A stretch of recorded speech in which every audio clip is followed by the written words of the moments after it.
Hi everyone, it's Kales, and today I went to a used book sale with my mom, which is a very dangerous place for us to go. My mom likes to say that book buying for us is a disease. Basically, I'm a third-generation bibliophile. To say that I have a lot of books is an understatement. But I just got a lot more, and that makes me really happy, and I wanted to share them with you. So here's my book haul from the used book sale.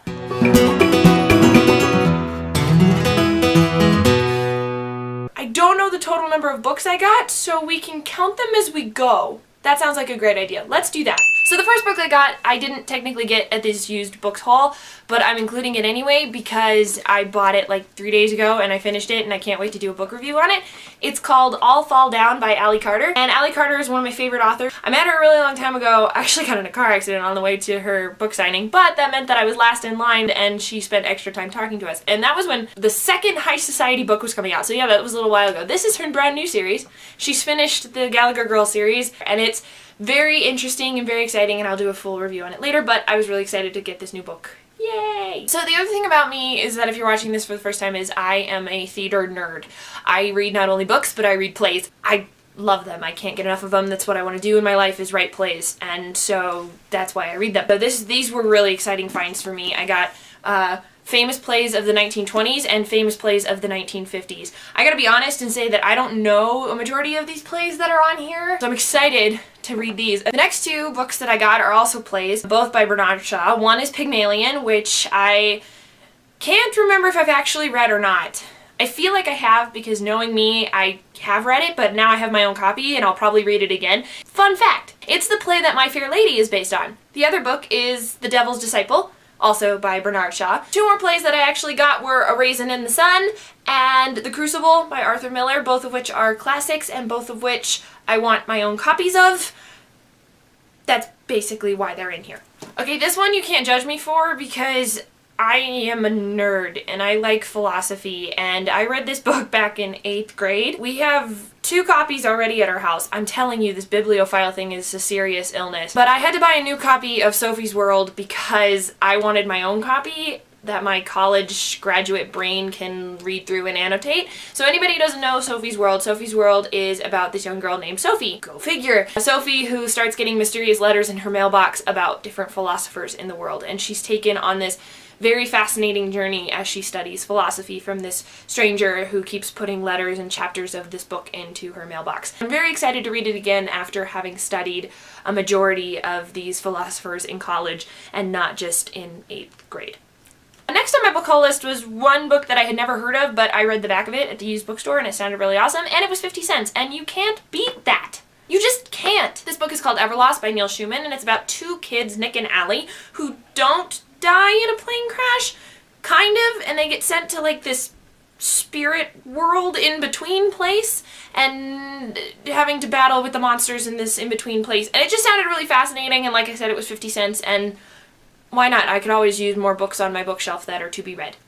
This is Last Days of Dogtown by Anita Diamant. This is actually very special to me because I adapted Anita Diamant's other book, Day After Night, into a play and spent 3.5 years writing this play, and eventually I got to meet Anita and talk to her and have her just be a wonderful support and mentor to my work. And so this is one of her other novels. I have her other book, Boston Girl, which came out in December, and I'm very excited to read this one as well. So now I have both her novels, which I have not read because I've read her other ones, Day After Night, obviously, and The Red Tent, which she is most famous for. So I'm excited to read The Boston Girl and Last Days of Dogtown. These next 2 books I'm actually really excited about because I've been searching for new short stories, because ever since I read B.J. Novak's One More Thing, I've been dying for more short story books. And I have a lot of my favorite short stories, but a lot of them are very kind of depressing and dark and stuff, so I have no idea how these are going to go, but they sound really entertaining. And they're centered around the same thing by the same author. I've never really heard of it, but it seems very interesting, and it's called Stories from the Vinyl Cafe and Home for the Vinyl Cafe. It's by the same author, Stuart McLean,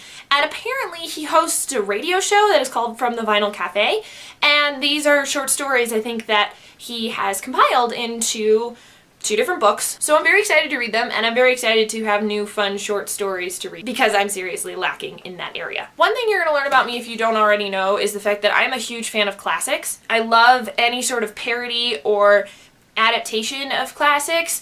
if they're done well. I spent an entire summer doing parody, and it was actually my senior thesis in college, one of my two. And while this book, The Mosaic Crimes, is not exactly a parody, it is a crime novel about Dante that wrote the Inferno, and I love the Inferno. I am very excited to see what this book does in order to allude to the Inferno and Paradiso and Purgatorio, and I'm very, very excited for it. So I hope Leone does not disappoint me. This book I was very excited to find because this comes from one of my favorite authors, Mary Hoffman, who wrote the Stravaganza series, and this is called The Falconer's Knot, which I knew she had written this, but I couldn't get my hands on it. For some reason it was never at the library, and at college I forgot about it, and now it's here and it shows up at this used book sale, and I'm actually very excited for it. So often she writes these very historical fiction fantasy books, a story of friars, flirtation, and foul play. So I'm very, very excited to pick up this one because Mary Hoffman is one of my favorite authors, and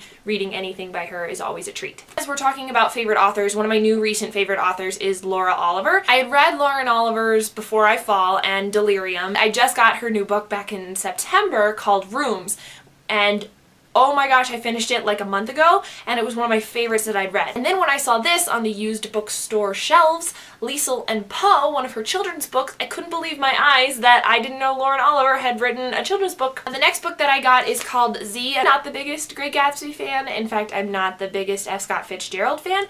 However, I once saw, when I was doing speech and debate back in high school, this awesome adaptation of Zella Fitzgerald's life in a drama piece, and I became fascinated with her.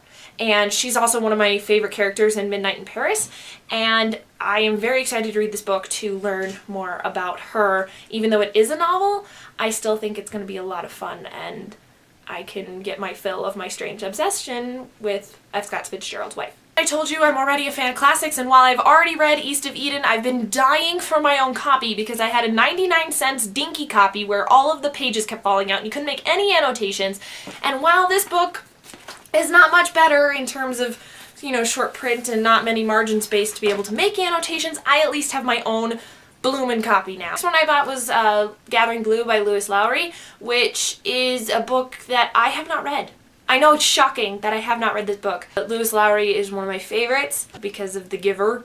Holy cow. And I've been dying to read the book ever since. And last but not least, I told you before that I'm a big fan of parody and taking old classics and trying to make them new, which is why I picked up A Death Comes to Pemberley by P.D. James, and I think it's going to be fascinating because it's about this afterlife of Elizabeth Bennet and Mr. Darcy and how a death happens, and it's this murder mystery, and yes, we'll see. Who knows? So there you have it. There's my book haul from the used bookstore. If you want to count all of the books that I got, plus The Boston Girl and Ally Carter's All Fall Down, that's a total of 20 books, which I think is a very successful book haul, and I'm very excited to read and review some of these.